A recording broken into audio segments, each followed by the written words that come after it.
Continuing our Politics 2.0 coverage on NetNewsLedger. Stay tuned. This is the information you need to make a good decision. Hey, it's James with NetNewsLedger. We're continuing our Politics 2.0 coverage. We're down at the Delta by Marriott, which we've been having as a great place to gather and talk politics. And I'm with Frank Pullia, who's the Conservative candidate for Thunder Bay Superior North. Frank, welcome. Okay. It's good to have you back in the newsroom again. Thank you for the opportunity.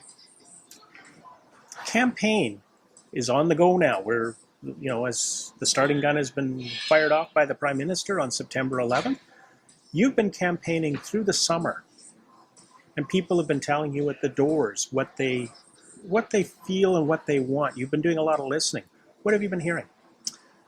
The one thing that's emerging more than anything else is that people are not happy with the current political leadership, and they're looking for real change. That's what I'm hearing the most. Also, there are, issues that are common to the city and the region. There are jobs. We need more employment. In fact, our region has the lowest employment of Ontario. So the rest of Ontario is prospering. Our employment numbers are going down in a region where we have a Minister of Employment. So that's coming up more and more. So people are looking for opportunities. And the cost of living. The carbon tax is increasing the cost of living. The cost of, when you go to the grocery store and buy your groceries is going up. And these are the key ones.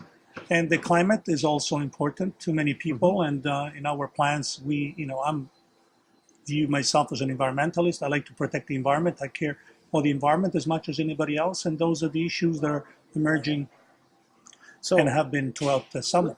Okay, so we'll start then with the economy. And I mean, Thunder Bay has had some real bad news with Bombardier, with the ending of the contracts. A little bit of good news that there's another smaller contract coming. But what would 400 job losses or 500 job losses at Bombardier mean to Thunder Bay Superior North and Thunder Bay and the region in general? It's not a good news. The small contract that we just heard about from the provincial government will help in transitioning. We hope to more long-term sustainable contracts. And I have worked and I have met with Greg Rickford to work in collaboration with the province, if elected, to ensure that the local Bombardier plant has priority over I think it's around 20 some billion dollars in investment already announced over the next 13 years for the GTA rail infrastructure. We need some of those jobs here. Also, we need to increase the Canadian content to ensure that we are able to compete with the American jobs, because they also have a 60 to 70% content. But more than anything else is the loss of contracts in the past when the current Trudeau Liberal government allowed $1 billion contract to go for rails to go to Siemens in California.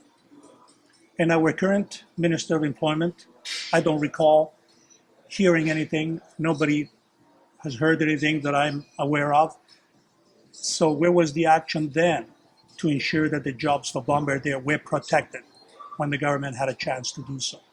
And when we interviewed Minister Hajdu, her comment was that this is Doug Ford in action or inaction, and felt that it was a provincial issue only. The rail Siemens contract had nothing to do with the province. It was totally within the domain of the federal government under the Trudeau Liberals. So you can't pass the buck, you can't point the finger all the time. Accountability in government and assuming responsibility are some very big issues that are emerging. Ethics in politics is now one of the top issues that I'm also hearing at the door. The SNC Lavalin Scandal is another one of them. After the ethics commissioner did its review, now we know that they were top echelon of SNC Lavalin. They had the key to the back door of Parliament Hill. I mean, that's unbelievable. We still live in a democracy, and if people want to make real change, they have to pay attention to what is happening. Come out on October 21st.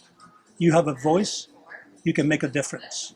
exercise the power that you have at the ballot box. If you're not happy with what is happening, please come out and vote.